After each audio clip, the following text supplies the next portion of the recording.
बिस्मिल्लाहिर्रहमानिर्रहीम। Dear students, this is unit number 3। 2 units अल्हम्दुलिल्लाह हम कंप्लीट कर चुके हैं। यूएचएस का यूनिट नंबर 3, टॉपिक नंबर 3, आज उसको हम स्टार्ट करेंगे। इसमें 3 टॉपिक हम पढ़ेंगे, सॉलिड, लिक्विड और गैसेस। इन तीनों टॉपिक्स में सबसे ज्यादा क्वेश्चन आपको लिक्विड में आते हैं। लिक्विड वाले पोर्शन में 2 से 3 क्वेश्चंस आते हैं, गैसेस वाले पोर्शन में से 1 से 2 और सॉलिड वाले पोर्शन में 1 से ज्यादा एमसीक्यू नहीं आता। तो स्टार्ट करते हैं स्टेट्स ऑफ मैटर से, कुछ बेसिक क्वेश्चंस कर लेते हैं। सबसे पहले है states of matter. How many states of matter are there? तो हम कहेंगे there are 4 states of matter, that is solid, that is liquid, that is gas and that is plasma। अगर यहां पर मैं क्वेश्चन चेंज कर दूं, how many types of matter are there, तो आप कहेंगे there are only 2 types of matter, यानी टाइप्स ऑफ मैटर 2 हैं जबकि स्टेट्स ऑफ मैटर 4 है। ये जो टाइप्स ऑफ मैटर है इनमें से एक टाइप प्योर है और एक इम्प्योर टाइप है। Pure type of matter is called substance और impure type of matter is called mixture. तो there are 4 states of matter. अब इनके बारे में कुछ बेसिक इंफॉर्मेशन आपको होनी चाहिए। ये जो तमाम स्टेट्स हैं, सॉलिड, लिक्विड और gas, they are interconvertible into each other. आप एक स्टेट को दूसरी स्टेट में कन्वर्ट कर सकते हैं, इसलिए ट्रांजिट हो सकती हैं, एक फेज से दूसरी फेज में जा सकती हैं। लेकिन प्लाज्मा ये किसी फेज में इंटर कन्वर्ट नहीं होता, बल्कि गैस को जब हम हाई टेम्परेचर पर हीट करते हैं तो वो प्लाज्मा में कन्वर्ट होती है। Plasma is actually a mixture of electron, atoms and ions. तो पहले तो ये आइडिया आपने, फिर हम पूछते हैं इसमें से which one is the simplest state of matter? So that is the gas. And other important MCQ, which is the complex state of matter? That is the plasma. Complex state plasma.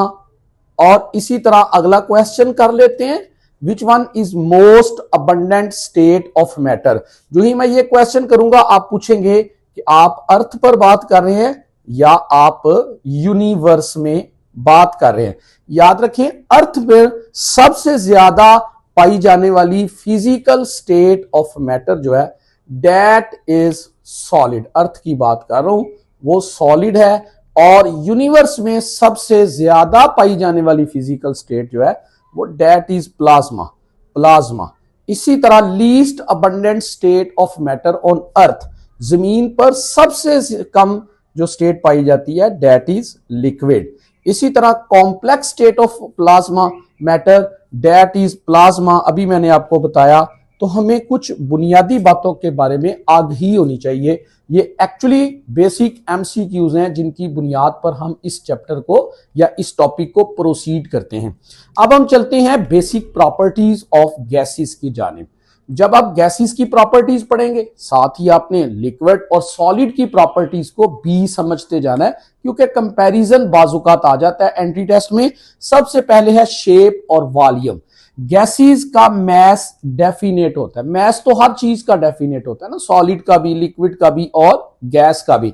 लेकिन gases की shape और volume, shape indefinite होती है, अपनी कोई shape नहीं होती, और वॉल्यूम भी इनडेफिनेट होता है। जिस कंटेनर में आप गैस को डालेंगे उसी की शेप और उसी का वॉल्यूम अडॉप्ट कर ले। जब लिक्विड की बात करेंगे तो आप कहेंगे there is no definite shape but there is definite volume. Solid की बात करेंगे there is definite shape, definite volume. उसके बाद मोशन एंड काइनेटिक एनर्जी, बात बहुत अहम है। गैसेस में काइनेटिक एनर्जी की 3 किस्में होती हैं, that is translational kinetic energy, जिसे लीनियर काइनेटिक एनर्जी भी कहते हैं, vibrational kinetic energy, and the third one is rotational kinetic energy. चूंकि काइनेटिक एनर्जी की 3 किस्में मौजूद है, लिहाजा मोशन भी गैसेस में तीन ही तरह की होती है। लिक्विड में भी तीनों किस्म की मोशन होती है, ट्रांसलेशनल, वाइब्रेशनल और रोटेशनल। वजह क्या है कि तीनों तरह की काइनेटिक एनर्जी मौजूद है। सॉलिड में सिर्फ और सिर्फ वाइब्रेशनल मोशन होती है, क्योंकि सॉलिड में सिर्फ और सिर्फ वाइब्रेशनल काइनेटिक एनर्जी है।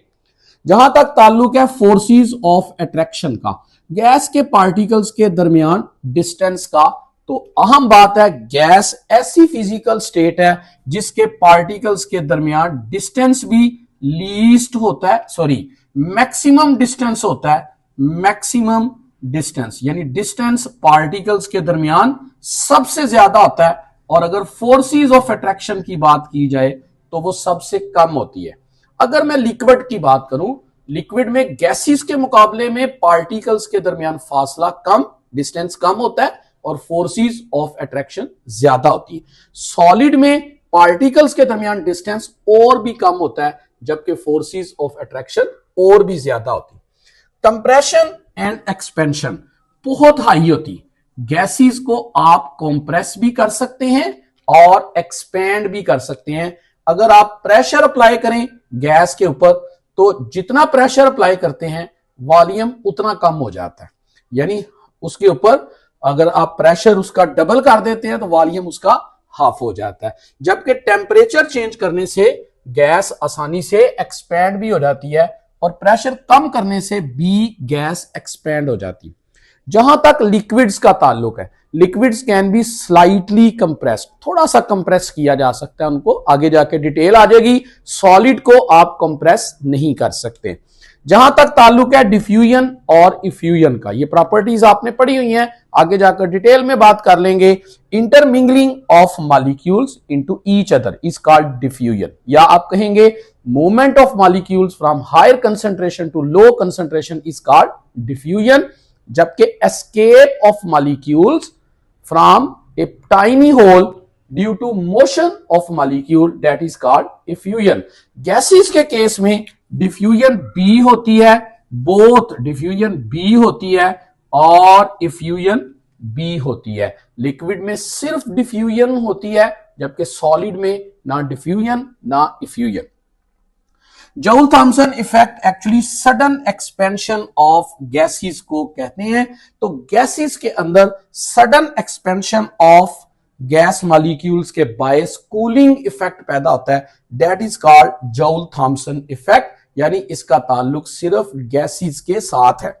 डेंसिटी की बात की जाए तो याद रखें सॉलिड की डेंसिटी जनरली सबसे ज्यादा होती है और गैसेस की डेंसिटी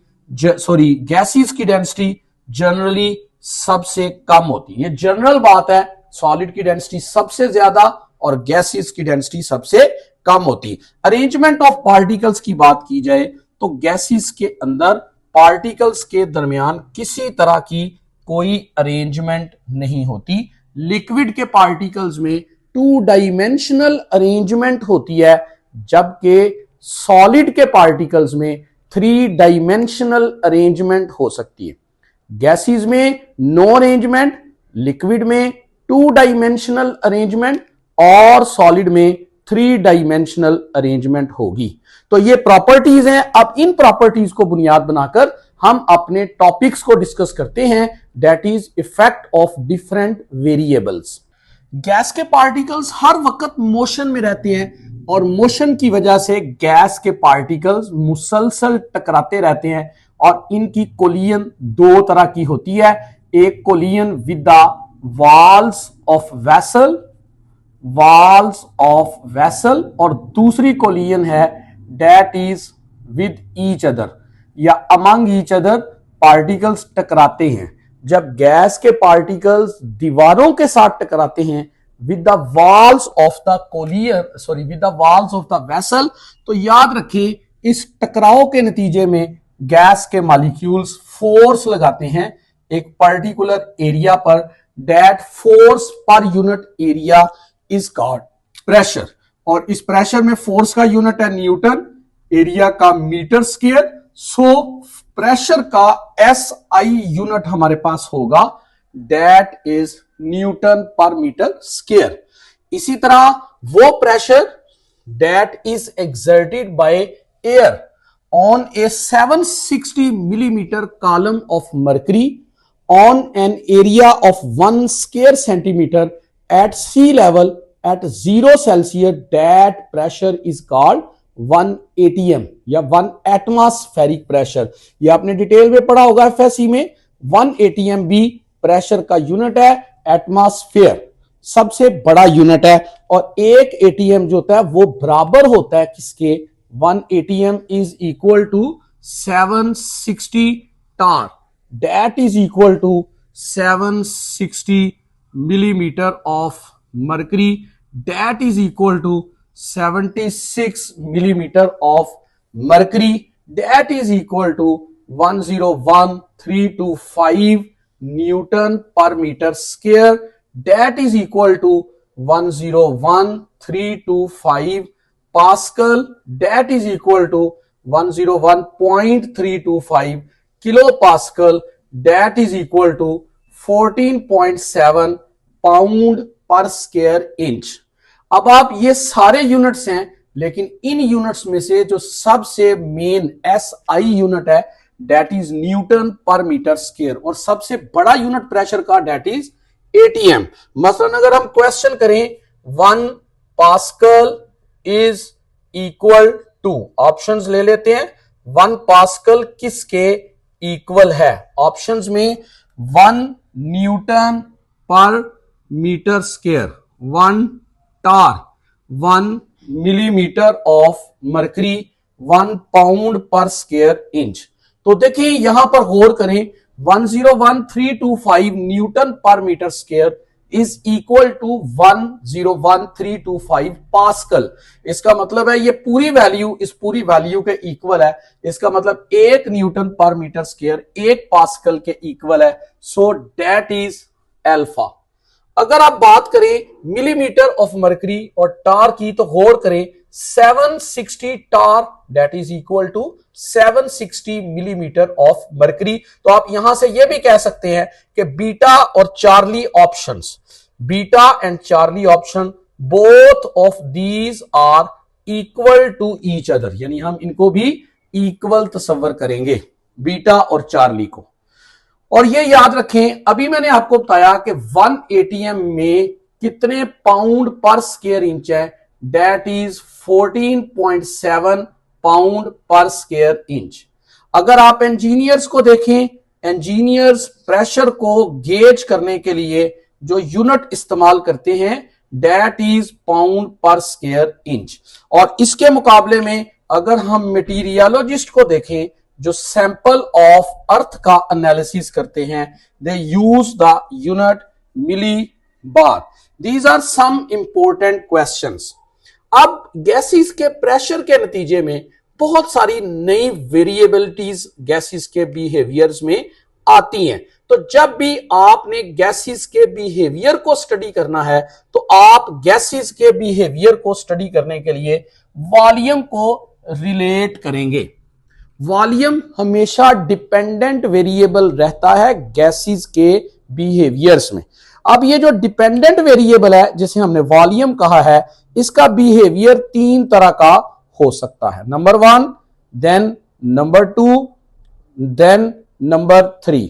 चूंकि हमने सिलेबस के अंदर रहते हुए बात करनी है, तो हम सबसे पहली बात यह करेंगे कि वॉल्यूम का रिलेशनशिप है विद अप्लाइड प्रेशर, वॉल्यूम का रिलेशनशिप है विद एब्सोल्यूट टेम्परेचर, वॉल्यूम का रिलेशनशिप है विद नंबर ऑफ मोल्स। अब आपको जो वेरिएबल लेफ्ट साइड पर नजर आ रहा है वॉल्यूम, ये हमेशा डिपेंडेंट वेरिएबल रहेगा। ये इंटरनल चेंज है, ये गैस का अपना वॉल्यूम है जो तब्दील होता रहेगा। कैसे चेंज होगा? By changing these independent variables.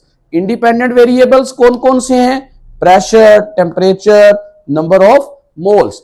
अगर गैस का प्रेशर बढ़ाएंगे तो वॉल्यूम उसके इनवर्स होगा। इसका मतलब है प्रेशर और वॉल्यूम का आपस में इनवर्स रिलेशनशिप है। Pressure of given mass, volume of given mass of gas is inversely proportional to applied pressure. ये इनवर्स रिलेशन है, जबकि वॉल्यूम का एब्सोल्यूट टेम्परेचर के साथ याद रखना है आपने that is a direct relationship. जितना एब्सोल्यूट टेम्परेचर डबल करते जाएंगे, बढ़ाते जाएंगे, उसी प्रोपोर्शनैलिटी में वॉल्यूम भी बढ़ता जाएगा। जबकि नंबर ऑफ मोल्स और वॉल्यूम का भी आपस में डायरेक्ट रिलेशनशिप है। इसका मतलब वॉल्यूम कब चेंज होगा, या प्रेशर अप्लाई करने से, या एब्सोल्यूट टेम्परेचर को चेंज करने से, या number of moles of gas को चेंज करने से। हां, कवानीन बना लेते हैं। फर्ज करें हम सबसे पहली बात करते हैं, फिर दूसरी बात करते हैं, फिर तीसरी बात करते हैं। बात क्या करनी है हमने कि जब आप प्रेशर और वॉल्यूम का इनवर्स रिलेशनशिप डिस्कस करते हैं, this relationship is called Boyle's law. This is called Boyle's law.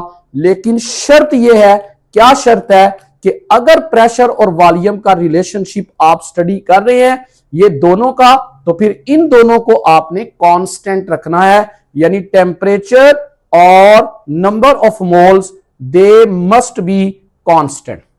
इसी तरह this is called Boyle's law. Volume of given mass of gas is directly proportional to absolute temperature. This is called Charles law. लेकिन याद रखें, यहां पर भी दो चीजें कांस्टेंट रहेंगी। इन दो का आपस में रिलेशनशिप है, जबकि प्रेशर और number of moles they are kept constant. Volume of given mass of gas is directly proportional to number of moles. This is called Avogadro's law. और एवोगैड्रोस लॉ में हमारे पास दो चीजें कांस्टेंट हैं, क्योंकि वॉल्यूम और नंबर ऑफ मोल्स का आपस में डायरेक्ट रिलेशन है। तो प्रेशर और temperature they must be kept constant. Pressure और temperature they must be kept constant. तो चार वेरिएबल्स हैं, एक वक्त में दो चेंज होंगे, दो कांस्टेंट होंगे, और ये तीन लॉज हमारे सामने वजूद में आएंगे। एक बात यहां पर और याद रख लें, ये जो कांस्टेंट हैं टेम्परेचर और नंबर ऑफ मोल्स, ये दो काम करते हैं। एक तो बॉयल्स लॉ का कांस्टेंट के, इन दोनों को चेंज करने से चेंज होगा। बॉयल्स लॉ के ग्राफ की पोजीशन इन दोनों को चेंज करने से चेंज होगी। दोबारा सुन लें, अगर मैं चार्ल्स लॉ का कांस्टेंट निकालूं के, तो के की वैल्यू डिपेंड करेगी नंबर ऑफ मोल्स और प्रेशर पर। चूंकि ये कांस्टेंट है, तो कांस्टेंट की वैल्यू कांस्टेंट से चेंज होगी। और चार्ल्स लॉ में ग्राफ की पोजीशन बदलनी है तो भी प्रेशर और नंबर ऑफ मोल से चेंज होगी। एवोगैड्रोस लॉ में कांस्टेंट के की वैल्यू डिपेंड करती है प्रेशर और टेम्परेचर पर, और एवोगैड्रोस लॉ में ही ग्राफ की पोजीशन बदलती है by changing pressure and temperature. मसलन हम एक क्वेश्चन कर लेते हैं, position of graph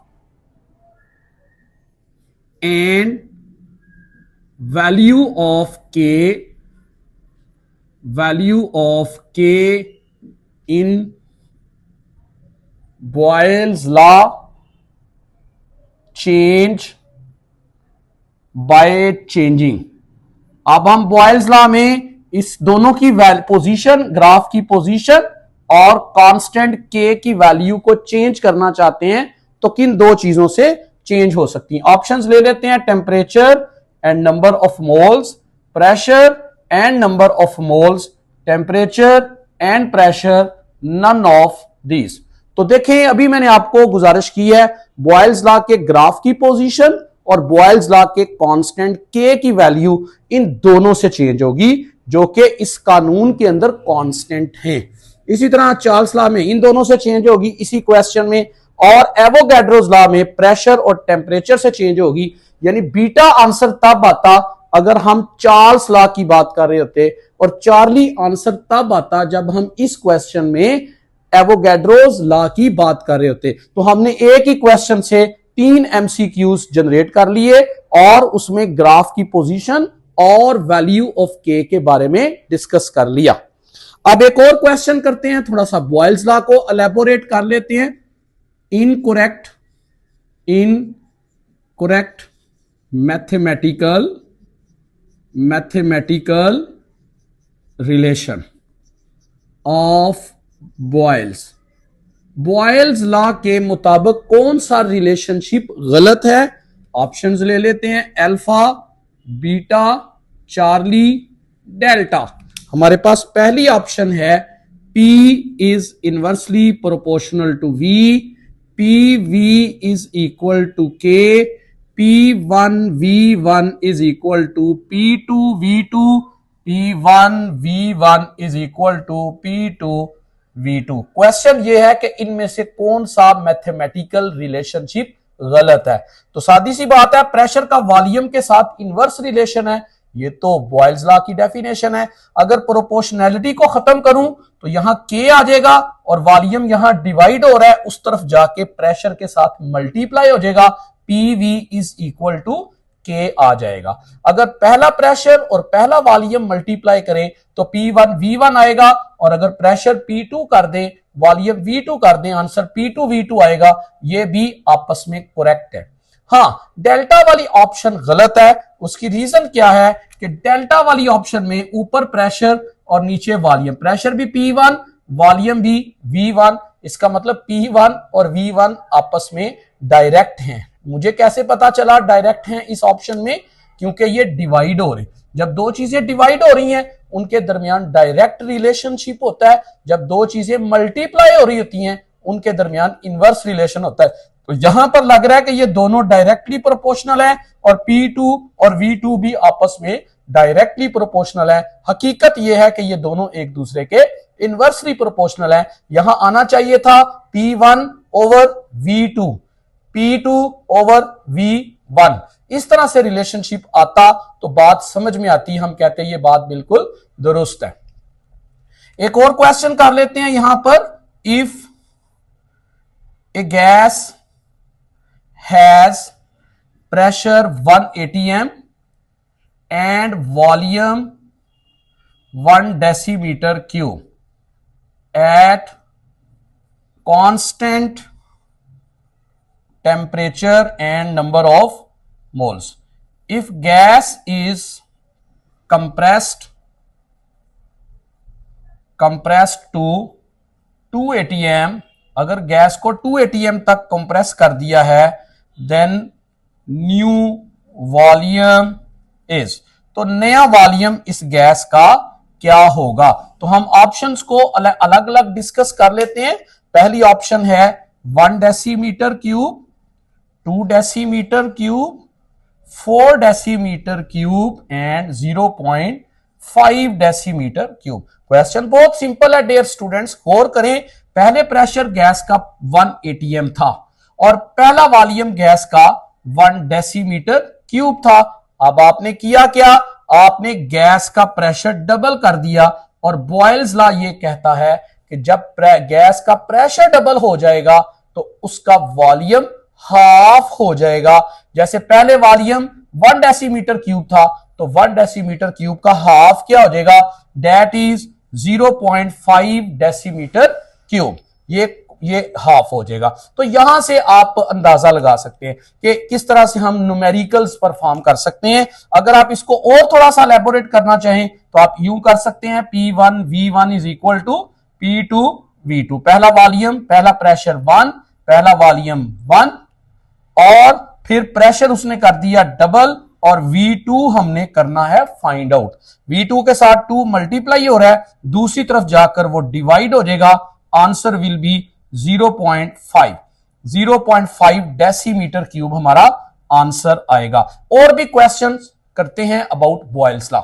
next question इसी से देखें। Position of graph is incorrectly mentioned. Boils law के ग्राफ मैंने प्लॉट किए हैं। आपको क्वेश्चन आ सकता है इनमें से कौन सा ग्राफ है जिसकी पोजीशन इनकरेक्टली मेंशन की गई है। तो हम चारों ग्राफ को अलग अलग देखते हैं। पहली बात, मैंने प्रेशर को एक्स एक्सिस पर रखा और वॉल्यूम को वाई एक्सिस पर। एक्स एक्सिस को एब्सीसा कहा जाता है और वाई एक्सिस को ऑर्डिनेट कहा जाता है। हमेशा इंडिपेंडेंट वेरिएबल को एक्स एक्सिस पर प्लॉट करते हैं और डिपेंडेंट वेरिएबल को वाई एक्सिस पर प्लॉट करते हैं। प्रेशर और वॉल्यूम के दरमियान चूंकि इनवर्स रिलेशनशिप है, तो जब भी दो वेरिएबल्स के दरमियान इनवर्स रिलेशनशिप होगा, हमारे पास एक कर्व आएगा। That curve is called isotherm. आप इसको आइसोथर्म कहते हैं। तो तो आपको ये एमसीक्यू भी आ सकता है, in which one of the following graph is isothermal graph. तो ये सारे के सारे आइसोथर्मल ग्राफ हैं क्योंकि सब में हमने टेम्परेचर को कांस्टेंट रखा है। किसी एक ग्राफ की बात कर रहा हूं, मतलब यहां आपको दो ग्राफ नजर आ रहे हैं, तो दोनों एक दूसरे के आइसोथर्मल नहीं है क्योंकि एक में टेम्परेचर और है, दूसरे में और है, लेकिन एक ग्राफ बजाते खुद आइसोथर्मल है क्योंकि उस ग्राफ को प्लॉट करते हुए हमने टेम्परेचर को कांस्टेंट रखा था, उस पर्टिकुलर ग्राफ को, कोई एक ग्राफ। अब यहां एक और बात ध्यान में रखें, ये एक कर्व आया, तो जब भी इनवर्स रिलेशनशिप होगा हमेशा कर्व आएगा। और इस कर्व में एक और चीज देखें, जो पहला ग्राफ है ए ग्राफ, ग्राफ नंबर जो 1 है हमारे पास, वो एक्स एक्सिस के भी करीब है और वाई एक्सिस के भी करीब है, जबकि दूसरा ग्राफ जिसे ग्राफ नंबर 2 आप कहेंगे, ये एक्स एक्सिस से भी दूर चला गया, वाई एक्सिस से भी दूर चला गया। इसकी रीजन क्या है, अभी मैंने थोड़ी देर पहले बताया था, बॉयल्स लॉ के ग्राफ की पोजीशन चेंज हो सकती है by changing temperature and by changing number of moles. तो जाहिर है यहां मैंने टेम्परेचर चेंज किया है, तो ऊपर वाला ग्राफ जो बाहर वाला ग्राफ है, ये दोनों एक्सिस से दूर है। हमेशा बॉयल्स लॉ का कर्व जब भी आएगा, जितना टेम्परेचर बढ़ाते जाएंगे ग्राफ दोनों एक्सिस से उतना दूर जाता जाएगा, एक्स एक्सिस से भी और वाई एक्सिस से भी। तो इसका मतलब है ये वाली ऑप्शन तो बिल्कुल दुरुस्त है कि ऊपर वाला जो ग्राफ है वो T2 पर है और नीचे वाला ग्राफ T1 पर है, जबकि T2 ज्यादा है और T1 कम है। ये बात करेक्ट कैसे है, क्योंकि T2 ज्यादा है तो ज्यादा वाले का ग्राफ दोनों एक्सिस से दूर होना चाहिए और T1 कम है तो T1 वाले का ग्राफ दोनों एक्सिस के करीब होना चाहिए। ये बात सारी दुरुस्त है। यहां पर जरा दूसरे ग्राफ को देखें, हमने प्रेशर और 1/वॉल्यूम के दरमियान प्लॉट किया है। ये ग्राफ डायरेक्टली प्रोपोर्शनैलिटी को शो कर रहा है, क्योंकि प्रेशर और वॉल्यूम इनवर्स हैं तो प्रेशर और 1/वॉल्यूम डायरेक्ट होंगे, और जब दो चीजों के दरमियान डायरेक्ट रिलेशनशिप होता है हमेशा स्ट्रेट लाइन ग्राफ आता है। और याद रखें बॉयल्स लॉ का ये स्ट्रेट लाइन ग्राफ हमेशा ओरिजिन से पास करता है। कहीं इसको चार्ल्स लॉ के ग्राफ से कंफ्यूज ना कर दीजिएगा। चार्ल्स लॉ का ग्राफ भी स्ट्रेट लाइन आता है वॉल्यूम और टेम्परेचर के दरमियान, लेकिन वो ओरिजिन से पास नहीं करता, ये हमेशा ओरिजिन से पास करेगा।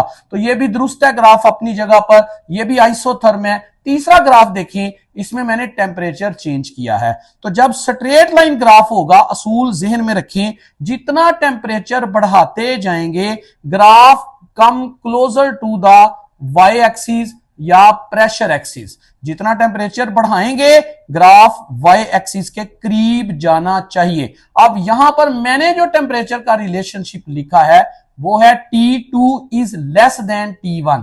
इसका मतलब है T1 ज्यादा है, तो जो ग्राफ T1 वाला है उसे होना चाहिए वाई एक्सिस के करीब, और जो ग्राफ T2 वाला है उसे एक्स एक्सिस के करीब होना चाहिए। इसका मतलब ये ग्राफ इनकरेक्टली मेंशन्ड है, इनमें दोनों ग्राफ की पोजीशन गलत है। मैं दोबारा अर्ज कर देता हूं, स्ट्रेट लाइन ग्राफ जितना हाई टेम्परेचर पर प्लॉट करेंगे उतना it must be shifted toward the pressure axis, pressure axis के करीब चले जाना चाहिए इसे। अब अगर T1 ज्यादा है T2 कम है, मतलब T1 टेम्परेचर ज्यादा है तो टेम्परेचर ज्यादा वाला ग्राफ वाई एक्सिस के करीब होना चाहिए, जबकि वो वाला तो वाई एक्सिस से दूर है और लो टेम्परेचर वाला वाई एक्सिस के करीब है, इसलिए ये ग्राफ गलत। फिर एक और क्वेश्चन आ सकता है, which graph is used to study non ideality of gases. तो हम कहेंगे डेल्टा इज द ग्राफ जिसे हम गैसेस की नॉन आइडियलिटी को स्टडी करने के लिए इस्तेमाल करते हैं। तो आप देखें कि ये जो प्रेशर है ये एक्स एक्सिस पर है और product of pressure and volume ये वाई एक्सिस पर है। आंसर स्ट्रेट लाइन आएगा हमेशा।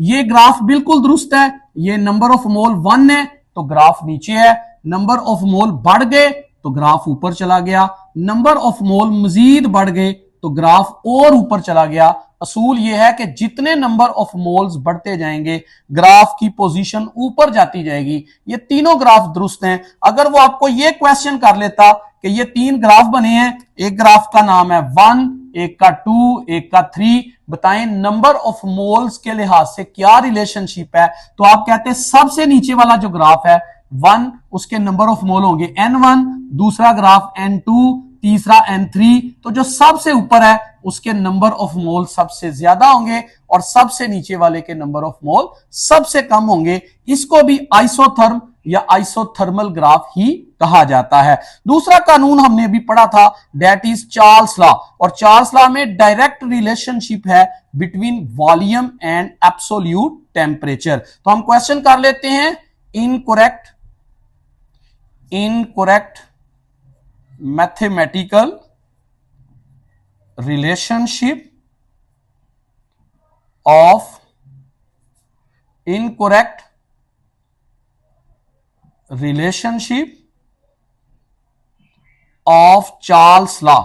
चार्ल्स लॉ का कौन सा रिलेशनशिप आपको यहां गलत नजर आ रहा है? ऑप्शंस ले लेते हैं। Alpha V is directly proportional to absolute temperature, V divided by T is equal to K, V1 T1 is equal to V2 T2 और V1 over V2 is equal to T2 over T1।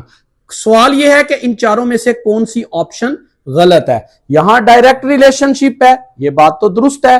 Proportionality खत्म करेंगे, constant आ जाएगा, temperature इधर multiply हो रहा है constant के साथ, उधर जाके डिवाइड हो जाएगा, यह भी दुरुस्त है। और V1 ओवर T1 मतलब K के बराबर, V2 ओवर T2 भी K के बराबर, तो दोनों भी आपस में बराबर। डेल्टा वाले ऑप्शन में फॉल्ट नजर आ रहा है, क्योंकि अगर ऊपर V1 और V2 है तो याद रखें टेम्परेचर भी T1 ओवर T2 होना चाहिए, क्योंकि V1 और T1 का डायरेक्ट रिलेशन है। यह शो कर रहा है कि V1 और T2 का डायरेक्ट रिलेशन है, यह बात गलत है।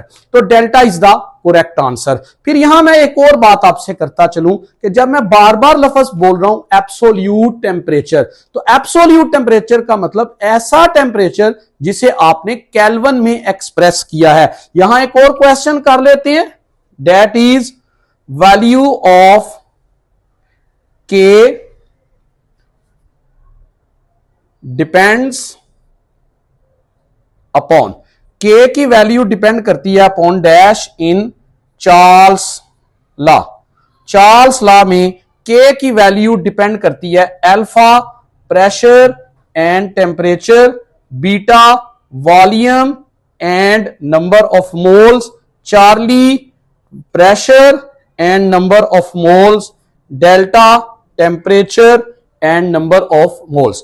चार्ल्स लॉ में दो चीजों का रिलेशनशिप है, टेम्परेचर और वॉल्यूम का, जबकि दो चीजें मैंने कांस्टेंट बताई थी, प्रेशर और नंबर ऑफ मोल्स। लिहाजा इन दोनों कांस्टेंट को चेंज करने से चार्ल्स लॉ की K की वैल्यू भी चेंज हो सकती है।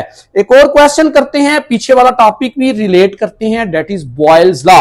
तो हम बॉयल्स लॉ की बात करते हुए एक और क्वेश्चन करते हैं, that is units of K in Boyle's law में बी। ऑप्शंस ले लेते हैं, alpha that is joule, beta that is newton, torr decimetre cube, Charlie centimetre cube, dot ATM, delta all of this. देखिए बॉयल्स लॉ में हमने जो K पढ़ा था that was equal to PV, याद करें PV is equal to K, ये बात हमने बॉयल्स लॉ में अभी पढ़ी थी। अब इसका मतलब है K की वैल्यू दो चीजों का प्रोडक्ट है, प्रेशर और वॉल्यूम। अब प्रेशर के यूनिट या तो ATM होंगे या फिर टार होंगे या इसी तरह से कुछ और हो सकते हैं, जैसे न्यूटन पर मीटर स्क्वायर वगैरह। तो वॉल्यूम के यूनिट या तो डेसीमीटर क्यूब होंगे या सेंटीमीटर क्यूब या मीटर क्यूब। तो दोनों को मल्टीप्लाई करेंगे, तो दोनों को मल्टीप्लाई करने से आंसर आएगा जूल, यानी एनर्जी के यूनिट्स आएंगे। तो बॉयल्स लॉ में P और V को मल्टीप्लाई करने से जो यूनिट्स आते हैं actually they are the units of energy. So answer आएगा हमारे पास डेल्टा। फिर इनके टेम्परेचर के बारे में जो बार बार मैं अर्ज कर रहा हूं कि एब्सोल्यूट टेम्परेचर के 3 स्केल आपने याद रखने हैं, सेल्सियस, फ़ारेनहाइट और केल्विन।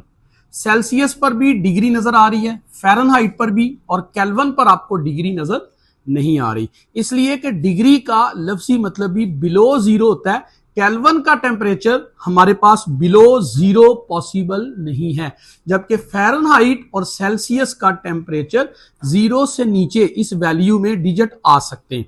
अब आप देखिए सेल्सियस को डिफाइन कैसे करेंगे। पानी के फ्रीजिंग पॉइंट और पानी के बॉइलिंग पॉइंट को सामने रखकर मैं इन दोनों को डिफाइन करता हूं। मसलन सेल्सियस एक ऐसा स्केल ऑफ टेम्परेचर है eight which freezing point of water is 0 and boiling point of water is 100 and there are 100 grades between freezing point and boiling point, यानी दोनों ग्रेड्स के दरमियान दोनों स्केल के दरमियान 100 ग्रेड्स हैं। फ़ारेनहाइट एक ऐसा स्केल ऑफ टेम्परेचर है eight which freezing point of water is 32 and boiling point of water is 212 and number of grades between freezing point and boiling point are 180. Kelvin is a scale of temperature at which freezing point of water is 273 Kelvin and boiling point is 373 Kelvin and number of grade between these two are 100. अब इनके mathematical relationship भी आपके जहन में रहने चाहिए। मैंने कैसे ये रिलेशनशिप बनाया है, अगर आप इसके ऊपर गौर करें, ये स्केल का नाम है सेल्सियस, इसका फ्रीजिंग पॉइंट है 0 यानी Celsius -0 divided by number of grades between freezing point and boiling point. जरा इसको भी डिजाइन करें। फ़ारेनहाइट स्केल का नाम है minus freezing point divided by number of grades between freezing point and boiling point. फिर इसी तरह स्केल का नाम है केल्विन और kelvin minus freezing point 273 divided by number of grades. अगर आप इनको थोड़ा सिंप्लीफाई करेंगे तो ये तीन रिलेशनशिप आपकी बुक्स में लिखे हुए हैं, ये इन्हीं से डिराइव किए गए हैं, किसी भी दो को एक दूसरे के इक्वल रख के। Celsius is equal to 5/9, Fahrenheit -32, Fahrenheit is equal to 9/5, Celsius +32, kelvin is equal to Celsius +273। यहां कुछ बातें और भी आपने जहन में रखनी है, जैसा कि value of Celsius and Fahrenheit at which both are equal, जिस पर दोनों इक्वल हो जाते हैं। Alpha 0, beta 20, Charlie -40, delta 100। तो डियर स्टूडेंट्स याद रखें, -40 एक ऐसा डिजिट है जिस पर -40 सेल्सियस बराबर होता है -40 फ़ारेनहाइट के, ये आपस में इक्वल होते हैं। फिर यहां एक और बात भी हम ज़हन में डाल लेते हैं, जब आप किसी गैस का 1 सेल्सियस टेम्परेचर इंक्रीज करते हैं तो केल्विन में भी 1 केल्विन इंक्रीज आता है, लेकिन फ़ारेनहाइट में इंक्रीज कितना आएगा, दैट इज 1.8 फ़ारेनहाइट इंक्रीज होगा। दोबारा अर्ज कर देता हूं, जब टेम्परेचर 1 सेल्सियस बढ़ाएंगे तो केल्विन भी 1 केल्विन बढ़ेगा, लेकिन फ़ारेनहाइट में 1.8 फ़ारेनहाइट इंक्रीज होगा। तीनों scales of temperature they are called thermometry scales और इनमें Celsius is the SI unit of temperature. इस पर भी क्वेश्चंस कर लेते हैं further. An ideal gas at STP has 2 decimetre cube. आपके सामने वॉल्यूम आ गया 2 डेसीमीटर क्यूब। अब STP यहां पर दिया हुआ है। What is meant by this STP? आपने याद रखना है स्टैंडर्ड टेम्परेचर एंड प्रेशर, और स्टैंडर्ड टेम्परेचर होता है 0 सेल्सियस, स्टैंडर्ड प्रेशर है 1 atm। ये दो वैल्यूज आपने एक और MCQ के लिए पॉकेट में रखनी है, 0 सेल्सियस और 1 atm। Has with 1 mole, gas के मोल 1 हैं, keeping number of mole and pressure constant. सवाल से पता लगा नंबर ऑफ मोल और प्रेशर कांस्टेंट हैं, मतलब यह है कि Boyle's law is not applicable, Charles law is applicable, क्योंकि चार्ल्स लॉ में नंबर ऑफ मोल और प्रेशर कांस्टेंट होता है। If it is heated to 546 kelvin, new volume is. अब आप गौर करें, पहला टेम्परेचर आपका STP था और STP का मतलब क्या था, दैट इज 0 सेल्सियस, और 0 सेल्सियस का मतलब क्या था, 273 केल्विन। इसका मतलब इब्तदाई टेम्परेचर 273 केल्विन था, आपने कभी भी सेल्सियस में कैलकुलेशंस नहीं करनी, उसको कन्वर्ट करना है केल्विन में। और केल्विन में कन्वर्ट करने का रिलेशन अभी मैंने आपको बताया था, अगर सेल्सियस में वैल्यू दी हो, केल्विन में कन्वर्ट करनी हो, सेल्सियस प्लस 273 कर दें। जो ही मैंने सेल्सियस में 273 प्लस किए, आंसर आ गया 273 केल्विन। ये इनिशियल टेम्परेचर, जबकि फाइनल टेम्परेचर हमें दिया हुआ है 546 kelvin. It means temperature 546 kelvin हो चुका है। यहां से गौर करें, टेम्परेचर डबल हो गया, 273 केल्विन से 546 केल्विन हो गया, मतलब टेम्परेचर डबल हो चुका है। और जब टेम्परेचर डबल होता है तो टेम्परेचर डबल होने का मतलब यह है कि वॉल्यूम भी डबल हो जाएगा। पहले वॉल्यूम था 2 डेसीमीटर क्यूब, तो आप डबल करेंगे तो वॉल्यूम आ जाएगा 4 decimetre cube. So over correct answer is Charlie, यानी कि 4 decimetre cube. If temperature of 1 mole of an ideal gas, temperature की बात की है, गैस 1 मोल है, increased from 27 Celsius to 927 Celsius. अब गौर करें, उसने टेम्परेचर 20 सेल्सियस से 927 तक ले गया है। तो पहला काम आपने क्या करना है, जो टेम्परेचर आपको सेल्सियस में दिया जाएगा आपने उसको केल्विन में कन्वर्ट करना है। कैसे करेंगे? पहला टेम्परेचर है 27, उसमें 273 ऐड कर दें, आंसर आ जाएगा 300 केल्विन। दूसरा टेम्परेचर है 927, उसमें भी 273 ऐड कर दें, आंसर आपका आ जाएगा 1200 केल्विन। अब वो क्वेश्चन ये कहता है कि find the ratio find out करनी है किसकी? V1 रेशो V2 की। अभी थोड़ी देर पहले आपने एक बात की थी, अगर मैं इसको रेज कर दूं आप नाराज ना हो तो, ताकि मैं यहां कैलकुलेशंस कर सकूं, आपके साथ शेयर कर सकूं। बड़ी सिंपल सी रेशो हम निकाल सकते हैं। जैसे गौर करें, आपके पास पहला टेम्परेचर है 300 केल्विन और दूसरा टेम्परेचर है 1200 केल्विन। रेशो फाइंड आउट करनी है V1 डिवाइडेड बाय V2, हमने पढ़ा था T1 divided by T2, Charles law में ये रिलेशनशिप है। अब पहला टेम्परेचर है 300 केल्विन और दूसरा टेम्परेचर है 1200 केल्विन, डिवाइड करेंगे आंसर आएगा 1/4 और 1/4 का मतलब है 0.25, मीन हमारा आंसर आ गया डेल्टा 0.25। आगे चलें, the temperature of 1 mole of an ideal gas is increase from 10 Celsius to 20 Celsius. 10 Celsius से टेम्परेचर हमने 20 सेल्सियस तक इंक्रीज कर दिया। The change in temperature on Fahrenheit scale is, अभी मैंने आपको थोड़ी देर पहले बताया, 1 सेल्सियस टेम्परेचर बढ़ाएं तो 1 केल्विन टेम्परेचर बढ़ता है, लेकिन 1 सेल्सियस टेम्परेचर बढ़ाएं तो 1.8 फ़ारेनहाइट बढ़ता है। अब यहां टेम्परेचर कितना बढ़ रहा है? 10 सेल्सियस था, 20 सेल्सियस पर चला गया, मतलब 10 सेल्सियस इजाफा हुआ। 1 सेल्सियस इजाफा हो तो फ़ारेनहाइट में इजाफा अभी आपने बताया कितना होता है? 1 सेल्सियस इजाफा हो तो फ़ारेनहाइट में इजाफा 1.8 होगा। अगर मैं इसको दोनों तरफ से 10 से मल्टीप्लाई कर दूं, यानी 10 सेल्सियस इजाफा हो तो फ़ारेनहाइट में इजाफा कितना बनेगा? दैट इज 18 फ़ारेनहाइट, यानी कि Charlie will be the correct answer.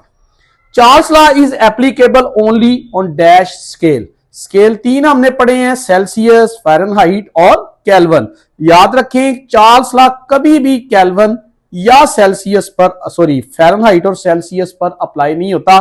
जब भी आपने इन गैस के लॉस को अप्लाई करना है, आपने पहली प्रायोरिटी में इनको टेम्परेचर को केल्विन में कन्वर्ट कर लेना है। चार्ली आंसर आ गया।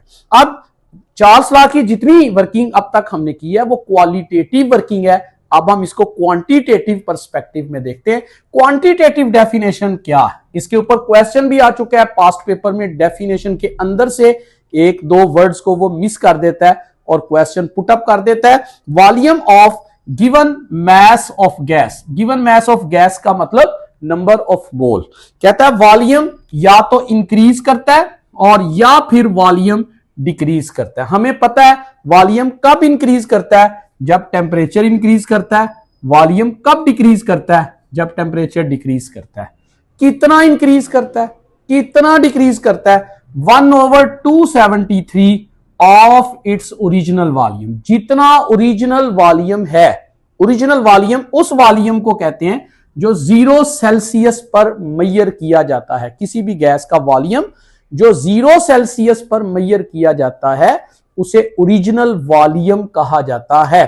तो ओरिजिनल वॉल्यूम जितना भी है उस ओरिजिनल वॉल्यूम का 1/273 या तो बढ़ेगा या कम होगा। कब? जब हम टेम्परेचर 1 सेल्सियस चेंज करें। यह है quantitative definition of Charles law. अब इसका कंक्लूड करते हैं। इसका फार्मूला क्या है? Vt is equal to V not into 1 plus T Celsius over 273। Vt वो टेम्परेचर, वो वॉल्यूम जो एक पर्टिकुलर टेम्परेचर पर मालूम करना है। V नॉट ओरिजिनल वॉल्यूम जो 0 सेल्सियस पर है। T सेल्सियस, यहां टेम्परेचर आपने सेल्सियस में ही लिखना है, यहां आपने केल्विन में कन्वर्ट करके नहीं लिखना। मसलन ये देखिए क्वेश्चन आ गया हमारे पास, बहुत सिंपल सा। हम इस क्वेश्चन को हल भी कर लेते हैं ताकि हमारी मुश्किल हल हो जाए और हम आसानी से प्रोसीड कर सकें टू द नेक्स्ट टॉपिक। हमारा क्वेश्चन ये है, N ideal gas eight 1 atm pressure, gas है उसका प्रेशर 1 atm है, has 546 centimetre cube volume at 0 Celsius. चूंकि सेल्सियस 0 है, इसका मतलब ये ओरिजिनल वॉल्यूम आ गया, दैट इज 546 सेंटीमीटर क्यूब। और ये किस टेम्परेचर पर है? That is at 0 Celsius. If pressure is kept constant and gas is cool to -273, अब नया टेम्परेचर कितना आ गया आपका? -273 सेल्सियस। तो कहता है अब आपने वॉल्यूम फाइंड आउट करना है कितना होगा। तो इसी रिलेशनशिप में वैल्यूज को पुट अप करते हैं, यही रिलेशनशिप है, इसी में वैल्यूज को पुट अप करते हैं तो हम नया वॉल्यूम फाइंड आउट कर लेंगे। तो वॉल्यूम कितना है ओरिजिनल आपका? That is 546 into 1 plus temperature कितना है आपका नए वाला? That is -273 divided by 273। और जब डिवाइड करेंगे तो 1 - 1 आ जाएगा। 546 1 - 1 इज इक्वल टू 0। 0 को 546 से मल्टीप्लाई करेंगे, दिस इज 0 सेंटीमीटर क्यूब। कभी भी गैस का वॉल्यूम 0 नहीं हो सकता।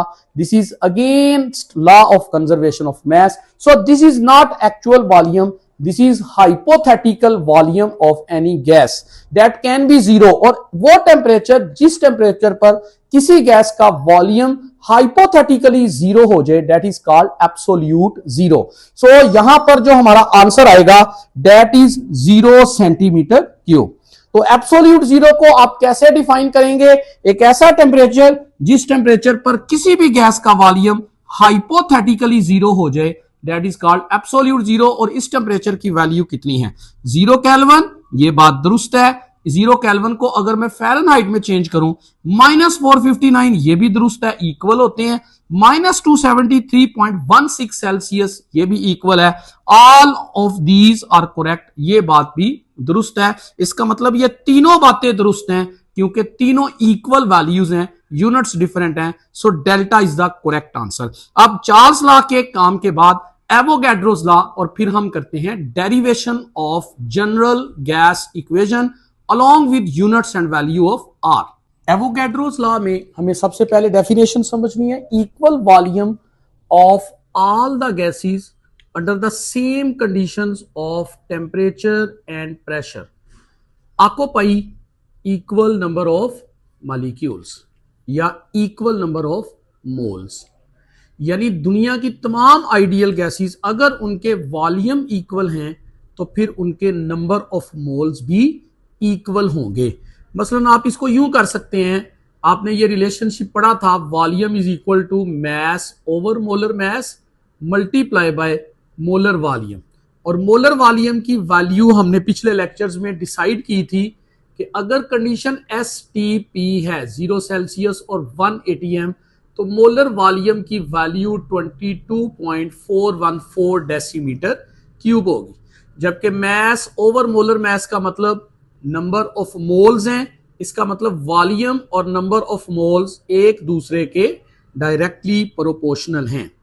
मसलन देखें मीथेन और कार्बन डाइऑक्साइड, दोनों गैसेस बाय नेचर डिफरेंट हैं, इनके मोलर मैसेज भी डिफरेंट हैं, इनकी शेप्स भी डिफरेंट हैं, इनके साइज भी डिफरेंट हैं, लेकिन चूंकि दोनों के 1 मोल हैं, लिहाजा दोनों में नंबर ऑफ मॉलिक्यूल्स भी इक्वल है और दोनों के वॉल्यूम भी इक्वल हैं। यानी वॉल्यूम इक्वल होने का मतलब है उनके नंबर ऑफ मॉलिक्यूल भी इक्वल होंगे। जब भी वॉल्यूम इक्वल होंगे आपने समझ जाना है इनके नंबर ऑफ मॉलिक्यूल इक्वल हैं। शर्त यह है कि टेम्परेचर और प्रेशर सेम हो। और फिर याद रखें, जैसे अगर मैं आपको कहूं कि आपके पास किसी भी गैस का 1 डेसीमीटर क्यूब है, जैसे आपके पास यहां 22.414 डेसीमीटर क्यूब है, तो मॉलिक्यूल्स की तादाद 6.022 इंटू 10⁻23 मॉलिक्यूल्स है। अगर 22.414 की बजाय 1 डेसीमीटर क्यूब होता तो फिर हम इसको इसके साथ डिवाइड करके आंसर निकालते, तो आंसर हमारे पास आता, यानी 1 डेसीमीटर क्यूब कोई भी गैस हो ए बी सी, उन तमाम गैसेस के नंबर ऑफ मॉलिक्यूल्स कितने होते? 2.68 इंटू 10⁻22। ये डिजिट आपकी बुक्स में लिखा हुआ है, मैंने भी डिवाइड करके निकाला है, आपको इसलिए लिख दिया है ताकि आप याद कर ले। कैसे निकाला है मैंने? 6.022 10⁻23 मॉलिक्यूल्स हो तो उसमें इतने डेसीमीटर क्यूब होते हैं, और अगर 1 डेसीमीटर क्यूब हो तो इसको उठाकर उसके साथ डिवाइड कर दें, यह वैल्यू आ जाए। फिर इसी तरह ये फार्मूला क्या बता रहा है आपको कि अगर आपने मैस फाइंड आउट करना है तो वो वॉल्यूम के डायरेक्टली रिलेटेड होगा। मसलन आप देखें, वो कहता है 1 डेसीमीटर क्यूब ले, किसका? H2 का, और उसका मैस फाइंड आउट करें। कैसे करेंगे? वॉल्यूम 1 डेसीमीटर क्यूब, मैस आपने फाइंड आउट करना है। H2 का मोलर मैस है 2.016 और मोलर वॉल्यूम की वैल्यू है 22.414। पुटअप करेंगे, मैस आ जाएगा, दैट इज 0.0899 ग्राम। ये वैल्यू भी आपने याद कर लेनी है, चूंकि कैलकुलेशंस के बाद पैराग्राफ में मेंशन। इसी पैटर्न पर अगर 1 डेसीमीटर क्यूब ऑफ O2 का मैस निकालना हो तो दैट विल बी 1.43 ग्राम। गौर करें, दोनों गैसेस के 1 डेसीमीटर क्यूब हैं, यानी वॉल्यूम इक्वल है, लेकिन गौर करें दोनों के मैसेज इक्वल नहीं हैं। तो वॉल्यूम इक्वल होने का मतलब यह नहीं होता कि उनके मैसेज इक्वल होंगे। वॉल्यूम इक्वल होने का मतलब यह है कि दोनों गैसेस के नंबर ऑफ मॉलिक्यूल लाजमी इक्वल होंगे। मसलन हमारा क्वेश्चन देखें, 1 decimetre cube of which gas at STP has highest mass. Mass find out करना है, ये रिलेशनशिप मैंने आपको दिया हुआ है, volume is equal to mass over molar mass into molar volume. यहां से मैस को अलग कर लेते हैं, mess will become equal to volume into molar mass over molar volume. अब वॉल्यूम कितना दिया हुआ है आपके क्वेश्चन में? 1 डेसीमीटर क्यूब। मोलर मैस आपके पास तमाम गैसेस का, यानी 1 डेसीमीटर क्यूब सब तमाम ऑप्शंस के लिए सेम है, मोलर वॉल्यूम भी तमाम ऑप्शंस के लिए सेम है।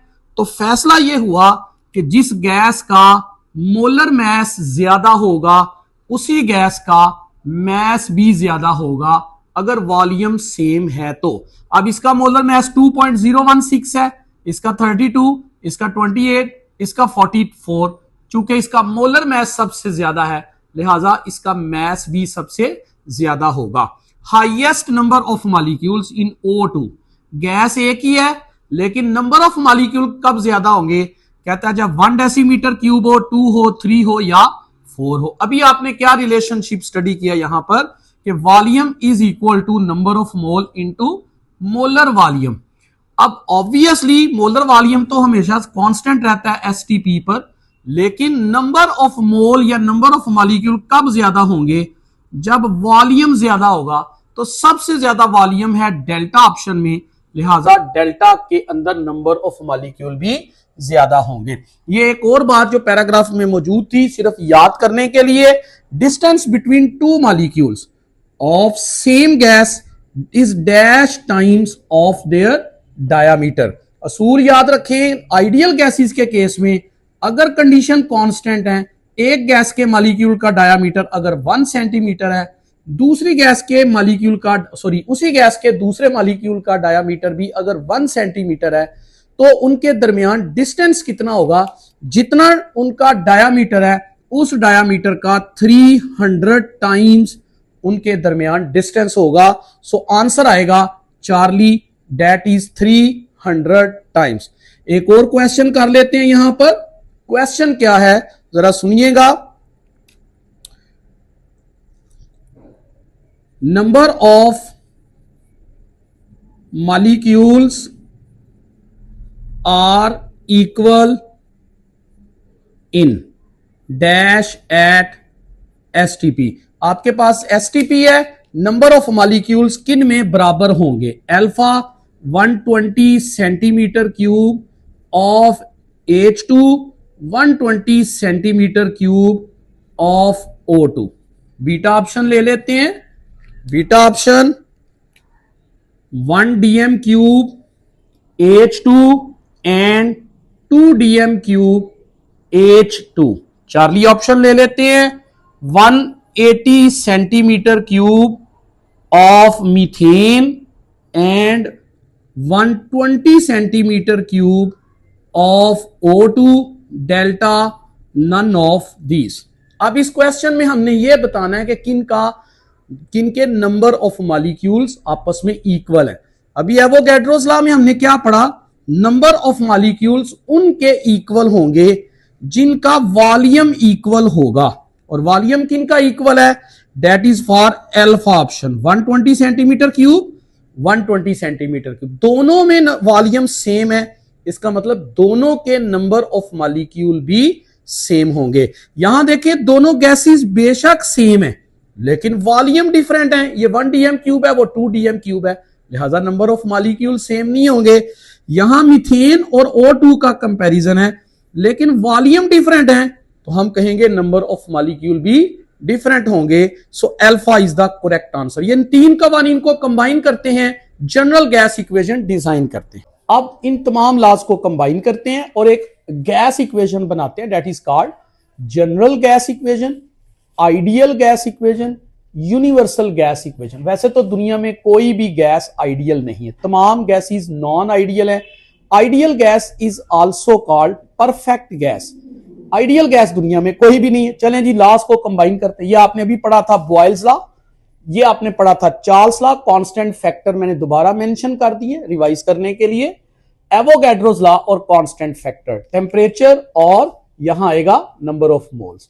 अब इन तीनों को कंबाइन करते हैं। देखिए तीनों में वॉल्यूम कॉमन है, ये वॉल्यूम आ गया, नंबर ऑफ मोल और टेम्परेचर के साथ डायरेक्ट रिलेशन है और प्रेशर के साथ वॉल्यूम का इनवर्स रिलेशन है। अगर मैं इस प्रोपोर्शनैलिटी को खत्म कर देता हूं तो मेरे पास कांस्टेंट आ जाएगा, दैट कांस्टेंट इज R, और इस R को कहते हैं यूनिवर्सल गैस कांस्टेंट। इसका दूसरा नाम है dear students ideal gas constant या जनरल गैस कांस्टेंट भी कहते हैं। R को बराबर रखेंगे, इस P को उधर ले जाएं, PV हो जाएगा PV, that is equal to nRT। और अगर आप किसी गैस के लिए नंबर ऑफ मोल की वैल्यू 1 मोल रख दें, एक तो ये जनरल गैस इक्वेशन की मैथमेटिकल फॉर्म है। अगर आप नंबर ऑफ मोल 1 के इक्वल रख देंगे तो फिर n की वैल्यू चूंकि 1 मोल हो गई तो फार्मूला बनेगा for 1 mole of an ideal gas PV over T, that is equal to R for universal gas constant. This is an other mathematical form of general gas equation. और अगर मैं gases के pressure, volume और temperature को initial form में लिखूं और final form में लिखूं तो इक्वेशन यूं भी बन सकती है, P1 V1 over T1 is equal to P2 V2 over T2। इसके ऊपर क्वेश्चन भी कर लेते हैं साथ साथ। मसलन हम कहते हैं इफ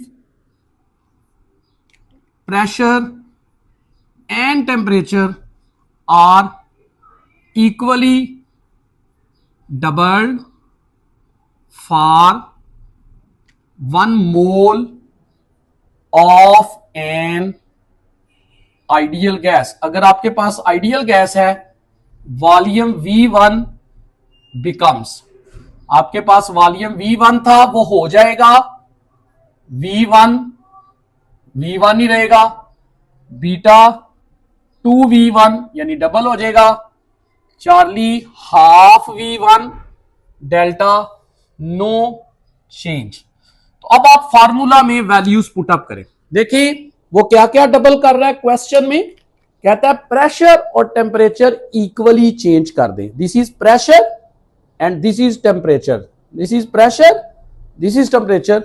अगर आप इक्वली चेंज कर देते हैं इन दोनों को, फर्ज करें मैं P1 को 1 ATM रखता हूं और T1 को 1 ATM रखता हूं, अब इनको इक्वली डबल करता हूं, चेंज करता हूं। मसलन P1 को कर देता हूं 1 और P2 को कर देता हूं 2।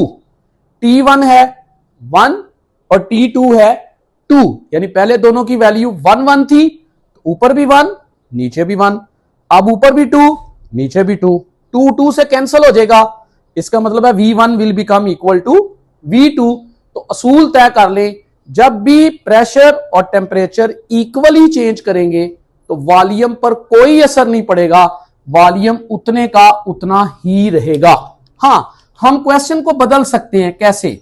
If temperature is half and pressure is double for 1 mole of an ideal gas. आपके पास एक आइडियल गैस है जिसका 1 मोल है, उसका टेम्परेचर आपने हाफ कर दिया है और प्रेशर आपने डबल कर दिया है, तो वॉल्यूम V1 में बिकम, जो वॉल्यूम है वो क्या बन जाएगा? ऑप्शंस ले लेते हैं। अल्फा V1 V1 ही रहेगा, बीटा डबल हो जाएगा, चार्ली हाफ हो जाएगा, डेल्टा 4 टाइम डिक्रीज कर जाएगा। हल करके देख लें इसको।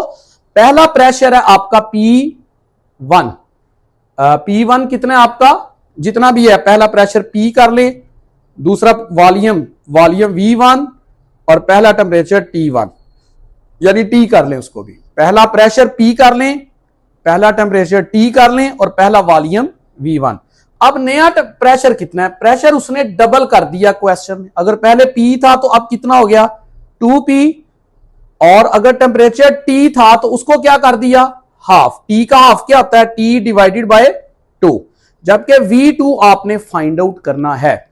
अब आप गौर करें, ये T यहां पर डिवाइड हो रहा है, इसको ऊपर लेके जाएंगे तो यहां जाके मल्टीप्लाई होगा। इक्वेशन क्या बनेगी? P V1 over T is equal to 2 multiply by 2, ये 2 इधर जाके मल्टीप्लाई हो जाएगा, P into V2 divided by T।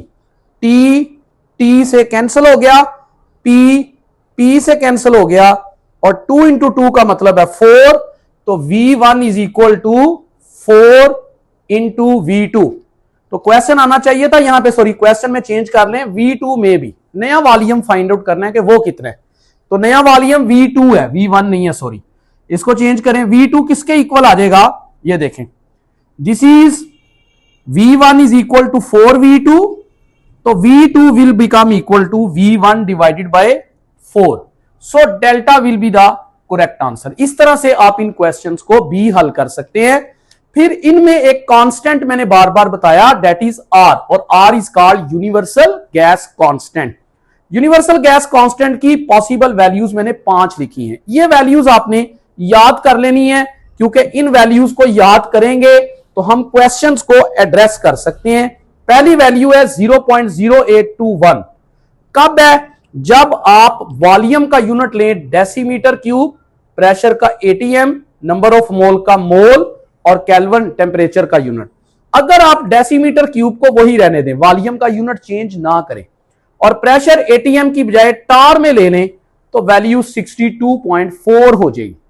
अगर आप वॉल्यूम डेसीमीटर क्यूब की बजाय सेंटीमीटर क्यूब में ले लें और प्रेशर वही टार में रहने दें, तो फिर आंसर R की वैल्यू का 62,400 सेंटीमीटर क्यूब डॉट टार पर मोल पर केल्विन हो। और अगर आप तमाम चीजों के SI यूनिट ले लें, यानी सिस्टम इंटरनेशनल यूनिट, जैसे प्रेशर का सिस्टम इंटरनेशनल यूनिट है न्यूटन पर मीटर स्क्वायर, और वॉल्यूम का सिस्टम इंटरनेशनल यूनिट है दैट इज क्यूबिक मीटर, तो पुटअप करेंगे तो सिस्टम इंटरनेशनल में SI unit and SI value of R आएगी 8.314 जूल पर मोल पर केल्विन, और अगर जूल को आप कैलोरीज में कन्वर्ट कर देंगे तो फिर आपकी वैल्यू आएगी 1.987 कैलोरीज पर मोल पर केल्विन। यहां डियर स्टूडेंट्स याद रखें, थोड़ी देर पहले मैंने हाईलाइट किया था, ये वॉल्यूम का यूनिट, ये प्रेशर का यूनिट। और वॉल्यूम और प्रेशर का यूनिट दर हकीकत एनर्जी के यूनिट्स को शो करता है। PV, pressure into volume is called energy, is called work in chemistry. Pressure into volume is equal to work in chemistry, W is equal to PV. जब आप thermochemistry पढ़ते हैं तो वहां आप ये रिलेशनशिप पढ़ते हैं। तो इसका मतलब है वर्क के यूनिट्स एनर्जी के यूनिट्स हैं, तो प्रेशर और वॉल्यूम को मल्टीप्लाई करके जो यूनिट्स आएंगे वो भी एनर्जी के यूनिट्स होंगे। प्रेशर और वॉल्यूम के यूनिट्स एनर्जी के यूनिट्स हैं, प्रेशर और वॉल्यूम के यूनिट्स एनर्जी के यूनिट्स हैं, यहां भी एनर्जी के यूनिट्स हैं, यहां भी एनर्जी के यूनिट्स हैं। तो आप यहां से एक क्वेश्चन को भी हल कर सकते हैं। क्वेश्चन क्या है जरा सुनिएगा। If A gas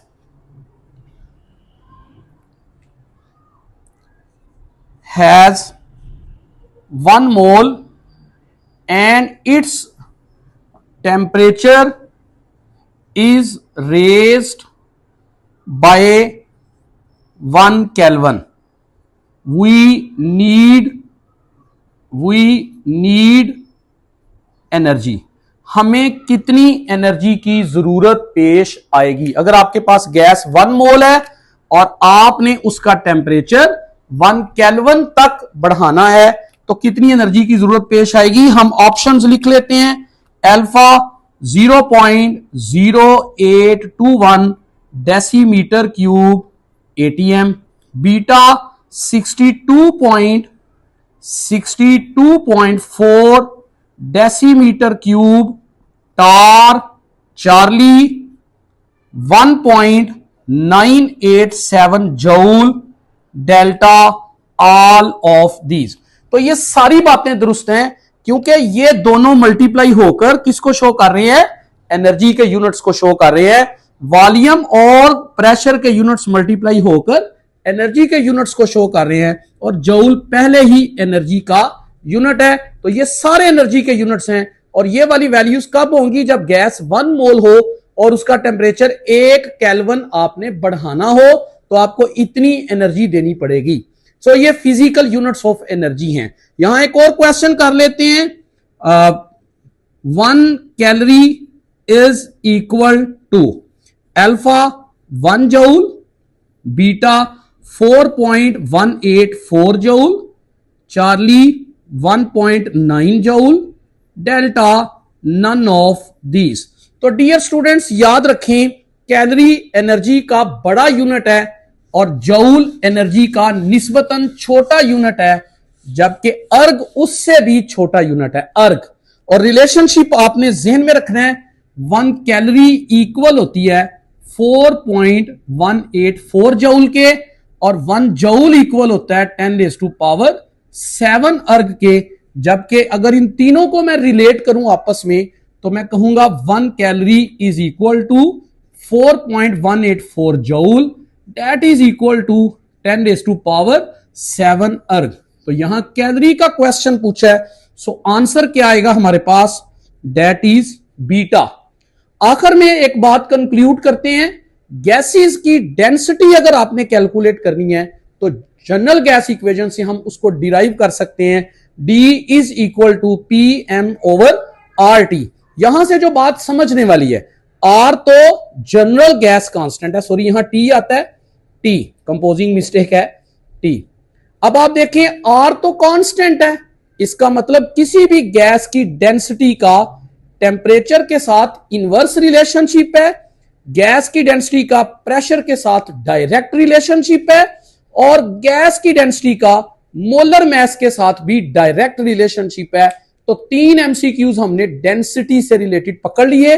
density is inversely related to temperature, density is directly proportional to pressure, density is directly proportional to molar mass. मसलन एक क्वेश्चन आया था पास्ट पेपर में बोर्ड के, 4 ऑप्शंस हैं, H2, N2, O2, CO2। सबसे ज्यादा density किसकी होगी? हम कहेंगे जिसका मोलर मास सबसे ज्यादा है उसकी डेंसिटी भी सबसे ज्यादा होगी। This is all about first lecture of unit number 3 from properties of gases, Boyle's law, Charles law, Avogadro's law, general gas equation, density, unit and value of R. इसका second portion हम दूसरे lecture में discuss करेंगे, that is about kinetic molecular theory, उसके postulates, ideal और non ideal gases के behaviour. Then हम start करेंगे लिक्विड वाला पोर्शन। एमसीक्यूज की प्रैक्टिस करें। पिछला यूनिट जो है वो कंप्लीट हो चुका है, यूनिट नंबर 2। कल उसका टेस्ट है आपका 45 एमसीक्यूज का, यूनिट 2 का कॉम्प्रिहेंसिव टेस्ट। भरपूर तैयारी करें। किसी भी किस्म की कंफ्यूजन है मुझे इनबॉक्स करें, हमारे कम्युनिटी ग्रुप को ज्वाइन करें और उस ग्रुप में तमाम किस्म का मटेरियल, एमसीक्यूज भी डेली बेसिस पर अपलोड कर रहा हूं, तमाम टॉपिक्स के 15 एमसीक्यूज। और अभी हमने जो बहुत जिसे कहते हैं कि खजाना आपके लिए, वो है शॉर्ट नोट्स। बहुत ही खूबसूरत काम है शॉर्ट नोट्स का जो मैंने आपको प्रोवाइड किया अपने ग्रुप में। बहुत सारे लोगों के मुझे मैसेजेस और कॉल्स आ रहे हैं कि ये आपने बहुत बड़ी खिदमत की है, क्योंकि वाकयातन मुझे भी लगा कि जब मैंने ये बना लिए तो लोगों ने कहा कि इससे तो तैयारी करना और भी आसान है। तो मैं कोशिश करूंगा कि आपको दोबारा से अपने इस लेक्चर के आखिर में भी वो शॉर्ट नोट की एक झलक दिखा सकूं। अगर आप झलक देख सकें तो आपको मजा आएगा, क्योंकि बहुत सारी मेहनत करने की जरूरत नहीं। Smart work always produce best result. अपना ख्याल रखिएगा। Take care. अल्लाह हाफिज।